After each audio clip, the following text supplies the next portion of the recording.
I am 47 years old, and my spouse is 45. We have been united in marriage for 22 years and are parents to 3 children, a son who is 20, and 2 daughters aged 18 and 16. On the 11th of September, 2001, my wife had arranged to meet a man she had been conversing with online at a hotel close by.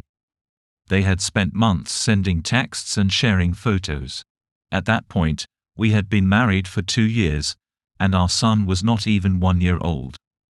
Astonishingly, the only reason she didn't go through with it was because of the attacks on the Trade Center. Her uncle was in the South Tower on the 84th floor, and it was almost certain he perished upon impact. The nation was in a state of grief, and she was deeply affected by it. I empathized with her and provided comfort during her time of sorrow. After shedding some tears, she admitted to her intentions, expressed remorse, and presented evidence that their interactions had not escalated beyond emotional exchanges. Prior to her admission, I had an inkling that something was amiss, but the thought of her engaging in an emotional affair never crossed my mind. The revelation was startling, as I had always believed she was not the kind of person to do such a thing, especially considering her protected upbringing. She acknowledged her regret for her actions and decided to change her course. She offered an apology and reassured me with evidence that their relationship had remained purely emotional. Before she came clean, I had my suspicions, but I could not fathom it being an emotional affair. The discovery was jarring because I had faith that she was not that sort of person, given her strict upbringing where partying, drinking, and dating were off limits, and she felt she had missed out on those experiences. At the beginning of our relationship, she told me I was her first, and I trusted her words. Yet, following her confession on September 9th, my certainty wavered. If she was capable of considering such a step, what else might she be concealing? Had it not been for Osama bin Laden's actions, she might have followed through, and I would have remained oblivious. The fact that she owned up to it without my discovery played a role in my decision to attempt reconciliation, on the condition that she seek counseling. Furthermore, there was no evidence of any physical infidelity. I recall how the entire ordeal devastated me. Although she cancelled her plans and showed remorse, doing the right things, the healing process was lengthy, and eventually, the hurt subsided into a distant memory. Trust, on the other hand, is akin to a pristine piece of paper. Once it's compromised by betrayal, akin to crumpling it, it can never return to its original flawless state. Trust became a deeply personal matter for me. Even as I grew more at ease with the idea of reconciliation, I still felt compelled to verify things for myself, just to be certain. She managed to navigate through those checks, easing the tension a bit, but things never fully returned to how they were before. Then, 19 years on the date of October 14, 2019, and with 2 additional wonderful kids, I experienced a strong intuition. I despise having these strong intuitions. One Monday, she got into a dispute with our 18-year-old daughter. Later, I succeeded in making my daughter smile, yet my wife, still distressed, exited our home. She disabled her location sharing feature, which made me suspicious. The trust that was never completely rebuilt was in need of reassurance, prompting me to persistently attempt to access her phone, computer, and any other potentially informative items. The following day, we needed to obtain a passport for our youngest child at the post office, where she seemed distant and preoccupied with her phone, prompting me to mentally note to investigate it further. She used to leave her phone unattended, but recently, she started to keep it with her at all times, which gave me an uneasy feeling.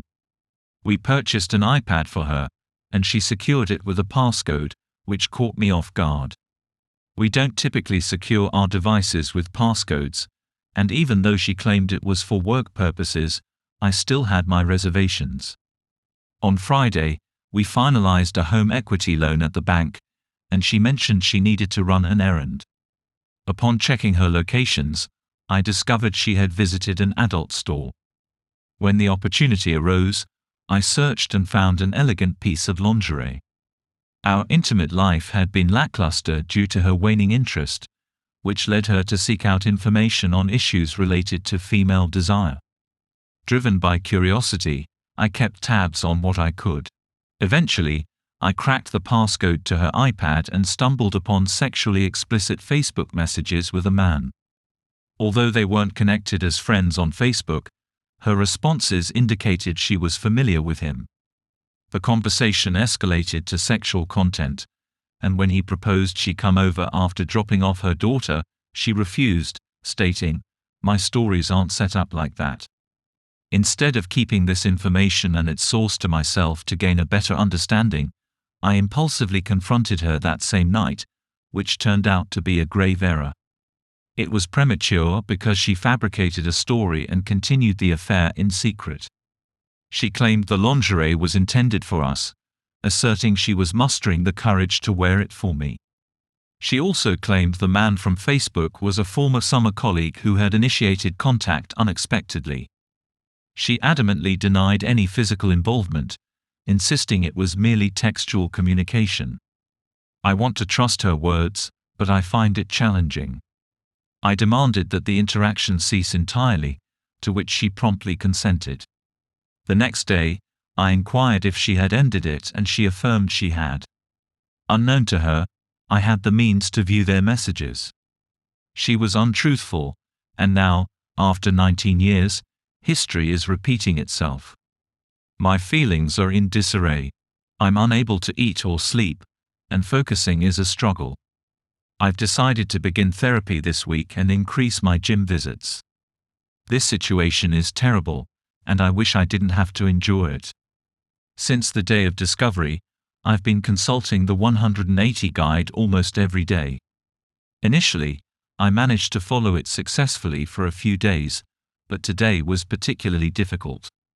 Last night, I barely managed to get any sleep. Our son, an employee at the local cinema, offered us tickets to see Come From Away. We felt compelled to act as if all was well so as not to let him down. At the age of 20, he's an exceptional young man. For those who aren't acquainted with it, the play is about the events at the World Trade Center, and watching it was challenging. I've been maintaining a diary, noting down dates, times, and my reflections. I've adopted a personal motto: stay calm, stay patient, maintain control. Consistency is something I need to work on, but it's a goal I'm striving towards. I've managed to reach a more positive mental state. Tonight, we have to do some shopping, and I intend to apply the principles of the 180 as effectively as possible. Moving on to July 3, 2021, my investigation uncovered her interactions with other men during the summer school program where she assists as a teacher. He's the coach for physical education. The man she's involved with is 32, which I suppose makes my wife, at 47, a cougar. The man in question teaches physical education at a school in the area, and his spouse is employed at a different institution, not even in the same school district. My wife met him while they were both employed at the summer school. The summer program here is a collaborative effort across several districts, bringing together educators from various areas. I discovered he would be there again, watched discreetly, and stumbled upon an insinuating message on Facebook. He turned her down, which I found amusing. I've started to think that he views her merely as a friend and prefers not to get involved. He's 47, which is about 15 years her senior. I haven't completely finished yet, but I can almost see the end. Considering the significant life changes ahead, I need to be certain. I'm setting up a network of intelligence gathering tools, including a voice-activated recorder, GPS, and electronic passcodes, among others. I'm seeking as definitive evidence as possible before making my move.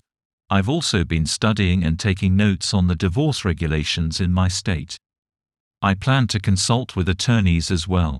I have several friends who have gone through recent divorces, and I'll be seeking their counsel. Then, I took the overt step of collecting DNA samples from my 3 children to confirm their paternity, purely for my own reassurance.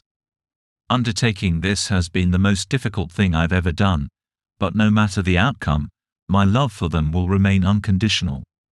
Regarding what I'm anticipating, my thoughts fluctuate between believing it's over and having second thoughts so frequently that I'm certain it will take a significant event to make it clear to me, which hasn't happened yet. I'm also hesitant to subject my children to this ordeal, even though they're grown, unless the situation is straightforward. There's a part of me that morbidly takes pleasure in listening to her complaints about recent events on the voice-activated recorder. He severed connections with numerous friends in the past day or so.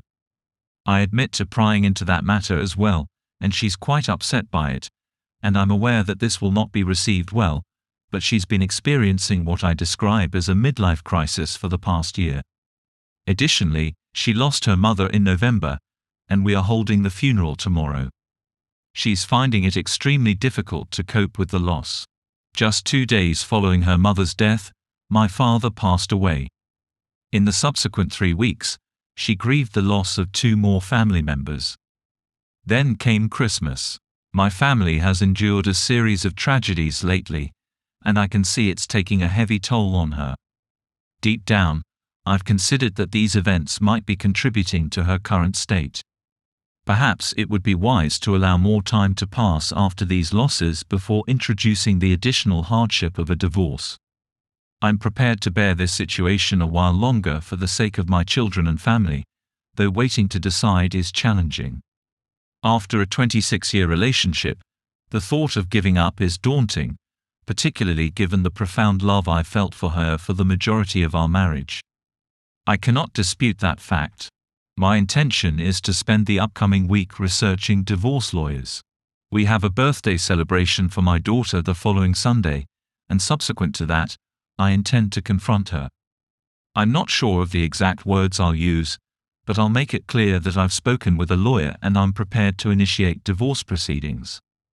While I would welcome an epiphany on her part, I am not willing to stay in the marriage after gathering proof of her infidelity. On February 11, 2022, I placed a voice-activated recorder in her vehicle. Listening to the recordings prompted me to consider the emotional impacts I would face and how to manage them. Insomnia, which I addressed with PM medication and melatonin, restless energy, which I channeled into gym workouts, a reduced appetite, which I saw as an opportunity to lose weight, and trouble focusing, which I combated by writing things down and repeating routine tasks. I hadn't anticipated night sweats until they occurred, at which point I prepared with towels and a change of clothes. A sense of relief came with the realization that there would be no more need for secrecy or treading lightly. Even before I confronted her, I was aware that she had been pretending as if everything was perfect in our lives for the past few months.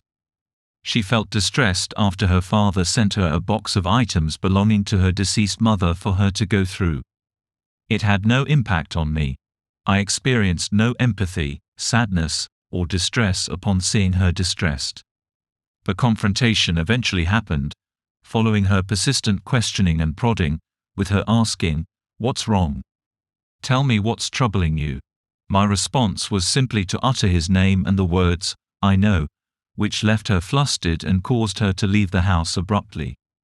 Now, I no longer have to concern myself with her. There's no need for me to feel tense in her presence, as if I had to behave in a certain manner or ensure I completed specific tasks. Regarding the recent changes in her behavior, something didn't seem right. Our relationship was unusually harmonious. She was being excessively kind to me. Things that would typically irritate her no longer did. Initially, I believed she had finally found happiness, but over time, doubts crept in, prompting me to take on the role of the marriage investigator. I placed a voice-activated recorder in her car and reinstalled the GPS. On my first attempt, I discovered something significant. The recording captured 2 phone conversations. The first was with him as she drove to meet him. They met in a church parking lot and spent roughly 40 minutes together, with her going to his car, sparing me from hearing their encounter. The second call was with her confidant, who resides halfway across the country. If the call with him wasn't conclusive enough, and though I could have found excuses to remain oblivious, the call with her friend confirmed everything. The ensuing conversation between us was a typical case of gaslighting and shifting blame. She claimed her affair was a result of her resentment towards things she missed out on in life, blaming me because she never experienced college or a carefree single life before our marriage. I rejected her assertion that her affair was my fault, reminding her that I had previously given her the option to leave the marriage, yet she chose to stay. Therefore, this situation is entirely about her. I acknowledge that I wasn't a flawless husband, but I was certainly not married to a flawless wife either. I didn't deserve this betrayal. So, I'm reaching out to friends who have gone through divorce for recommendations on lawyers and any strategic advice they can offer, as I am now fully prepared to end the marriage. I have ultimately learned my lesson. My unfaithful spouse has demonstrated that she's unworthy of the efforts required for reconciliation, and I refuse to set myself up for another betrayal in the near or distant future. Therefore, I've decided to align myself with the notion of divorce. Is there a special initiation or ritual I need to be aware of as I join this group? I'm currently engulfed in a storm of feelings. In a moment of frustration, I punched a wall, but fortunately, neither the wall nor I sustained any injuries. I shouted, "Forget her," at the top of my lungs within the confines of my home. Luckily, I was alone when the outburst occurred, so when my closest friend rang to see how I was doing, I couldn't help but burst into tears. I find myself fantasizing about an enchanting restoration of our relationship. Would it truly be terrible if we remained together? I ponder whether putting in more effort might result in her contentment. Yet, my rational mind recognizes that such thoughts are illogical, and pursuing a divorce is the correct course of action. I've repeated this conviction to my mother, my friends, and myself numerous times since the day of discovery. We've largely kept our distance from each other, and her absence is deeply felt. We used to exchange texts throughout the day, share stories of our workday, and spontaneously embrace and kiss at home. All of that has ceased, and as I've noted, we now avoid each other's presence within our home. Currently, she opts for the sofa over our shared bed for her nightly rest. One of my cherished morning routines was to gently rouse her from sleep when our alarm sounded by caressing her back or arm and softly saying, "Hey honey, it's time," which invariably elicited a faint reply that never failed to make me smile. She hasn't moved out yet. We haven't officially separated, but I'm aware of the actions I need to take. I'm just conscious that it's not going to be a simple process. Could you reassure me that there's hope at the end of this prolonged, bleak, and solitary journey? Our kids have had the chance to travel and participate in some incredible activities through their involvement in a remarkable musical ensemble. She harbors envy and has voiced it because she never had such experiences. To set the record straight, I didn't have those opportunities either. I'm not envious. Instead, I take joy in the fact that my children have access to more than I ever did. For the past 2 decades, I've been a member of a relatively well-known local band, performing at some prestigious events. She resents the opportunities I've had, though. She overlooks the countless hours of practice and preparation required to reach a level where I could partake in such activities. However, I can recount numerous instances when she told me about colleagues at work who had seen us perform or were fans of our music. It seems she takes pride in being associated with a band member, to the extent that she even engaged in conversation with someone at the doctor's office who was discussing our performance that evening. She voiced her displeasure about being left to care for the children by herself when I went out. In reality, I was at work and returned with earnings. I certainly enjoyed myself. Indeed, performing music for an audience is thrilling. It involves changing pace, negotiating with bar proprietors, and staying attuned to the audience's response and timing. However, waking up at 5 a.m., working all day, then playing gigs until 2 a.m. resulted in an exhausting schedule. It wasn't enjoyable, but the income was necessary for the house she desired to construct. Exiting the band was not a viable choice. She was employed as well, yet my gig earnings nearly matched her full-time salary, which also caused her distress, and my primary job's pay was 3 to 4 times greater than hers. So, I exerted myself to provide the lifestyle I believed my family merited, only to be met with ingratitude. The adage that you should trust someone's true nature the first time you see it certainly holds truth. It took an extended period for me to recognize the person I had married. I arrived at the same realization. If we remain together, I'm consenting to a life of absence. I've obtained some recommendations for lawyers and plan to arrange meetings soon. I can't envision a future that doesn't culminate in separation. There's essentially nothing left to salvage. Ironically, those who know her outside our home perceive her as a kind, compassionate, and exceptional mother, someone who consistently goes the extra mile to assist others, and she fulfills all those roles, yet at home, the situation is markedly different. She certainly exhibits what I term the poor me syndrome. He's a colleague married to another colleague. I haven't informed her family. The only relatives she has are her father and his sister. I seldom communicate with them, but I might eventually confide in him. I've attempted to contact the other spouse who was cheated on, but she hasn't replied. I'll send another email with more information in a few days and then cease contact if there's no response. So this evening, I informed her of my desire for a divorce. She sought a hug and wished to weep, but those moments have passed. She understood. We conversed nostalgically about wishing circumstances were different. I questioned her, asking if she was aware that her actions would lead to this outcome. She was aware, yet remains deeply distressed. I feel remorseful. I still harbor love for this woman, but I can no longer stay with her. I'm reluctant to proceed, but it's necessary. Years from now, I'll be relieved to know I've moved on. The band is currently on break, but I have other opportunities lined up to continue playing. We perform classic rock that includes brass instruments, like the band Chicago and others. My instrument of choice is the trumpet. I am focused on reaching a particular day. I am aware that I am embarking on a challenging path, yet I remain optimistic about emerging successfully. She left the possibility of counseling open, but I closed that option, even though I encouraged her to pursue counseling on her own. At this moment, the only thing I regret is not ending our relationship sooner. In the past few years, I haven't done anything else wrong. On the contrary, I have strived to be an exemplary husband and placed her at the forefront of my life, but still, I find myself in this situation again. My desire to preserve my marriage persists, but then I recall the reasons why it's not possible. It's quite disheartening, and more than anything, it signifies my readiness to move on.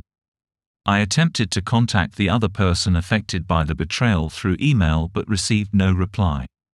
Following advice from another discussion, I phoned her and revealed the situation. I have never felt more disarrayed in my life.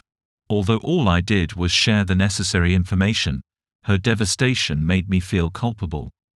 It was as if I was experiencing the discovery all over again. I shattered that poor woman's heart. I am aware that it wasn't my fault, but she expressed her gratitude to me, and that was not an easy task. We continued our conversation, and I will recommend this website to her for support, as it has been immensely helpful to me. I also assured her that, despite never having met, I am available to support her, and she is welcome to call or text me at any time. She provided me with assistance as well, as we exchanged information and tried to understand the situation better. I just ended a call with her, and now I feel more at peace with my decision to inform her. She expressed her appreciation, and I am confident that I made the correct choice, despite the difficulty.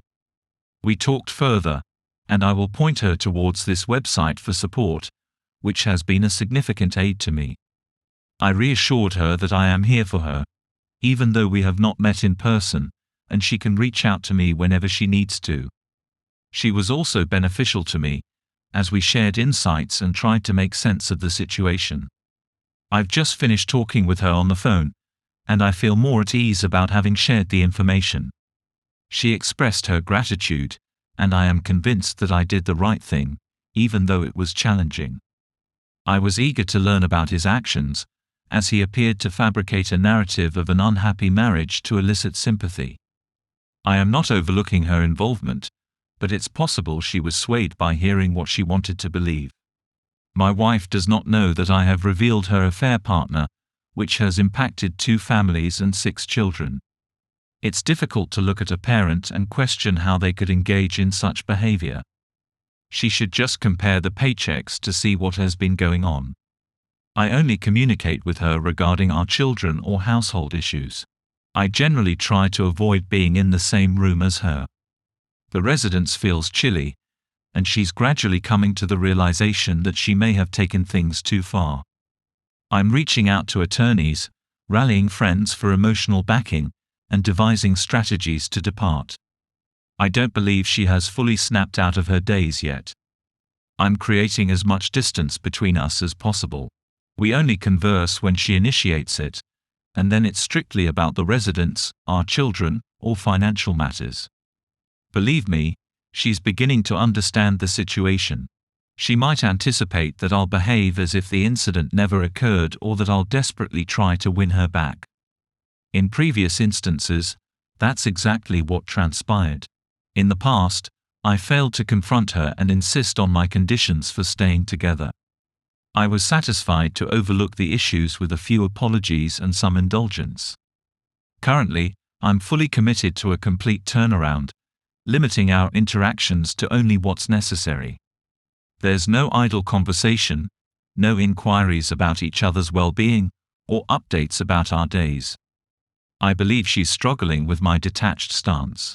She's unable to acknowledge her own faults, preferring instead to cast herself as the victim. It's somewhat pitiful. She doesn't comprehend why I'm not also held accountable for the marital issues. She bears the full responsibility. I'm aware that the reasons behind her actions may never be disclosed, yet the questions persist. This evening was pleasant. We attended my youngest daughter's high school musical, which was enjoyable, but my wife chose to sit by my mother, who is oblivious to what she knows. During the performance, the other person who was betrayed sent me a message. Memories continue to trouble me, and each time I entertain the hopeful thought of us staying together, I'm reminded that I'd likely find myself back in this situation in a few months. My determination towards divorce is strengthening. At this juncture, it might seem absurd. Divorce should be the clear and sole option, yet I still find myself pondering our life and family, wishing for a resolution and a fresh start, even though these thoughts are fleeting.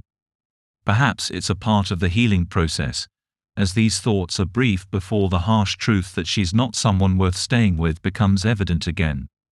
I view this as progress, echoing the oft-asked question here: why? What led this seemingly normal individual, raised in a devout Christian household and proud of her faith, to commit an act so fundamentally opposed to the values and moral principles instilled in her from a young age? Tonight marked a significant event. I followed her to the parking lot, where she lingered in her car before heading to a store and then returning to the lot. As she sat there, I pondered what could possibly be happening. Suspecting she was with him, I decided to investigate. And indeed, there was her vehicle, parked right beside his. I reached out to his spouse. After conversing for several days, she encouraged me to drop by, say hello, and take a photo, which I did. I advised her to not return home that evening. On her way back, she phoned me, crying and apologizing. I consented to her collecting her belongings so she could leave for a while. Thus, every query has been addressed, and we've moved on to the next stage of this modest adventure, though not quite so hastily. The DNA test results for my 3 kids had been left in our communal mail storage, forgotten by me. It had been there for a few weeks. Since I seldom get physical mail, it slipped my mind. Perhaps I didn't bother to check because I assumed they were all biologically mine. Regrettably, my eldest son is not my biological child. The revelation stunned me to the core. It appears she must have been unfaithful in the early years of our marriage. My heart is broken into many pieces, and I realize I must share this heartbreaking news with my children. I refuse to keep secrets from them. Hence, I informed my son last night. There was a lot of embracing and tears. My soon-to-be former wife had been away since I discovered her affair with her colleague in his car. He may not be my biological child, but since I've raised him, he is my son. At 20, he's a young man any father would be proud of. He's not prepared to face his mother yet. I called my soon-to-be ex on her mobile to tell her the news. All she could do was weep and express her regret. She expressed a desire to return home, but I suggested it would be best for her to stay away for now. Honestly, I'm feeling quite positive. Regardless of DNA, he remains my son. I've never felt closer to my children, and I make sure to tell them I love them daily. I'm more at ease now that it's all out in the open. No more deceit, no more stress. My children and I are still healing, but we've found tranquility.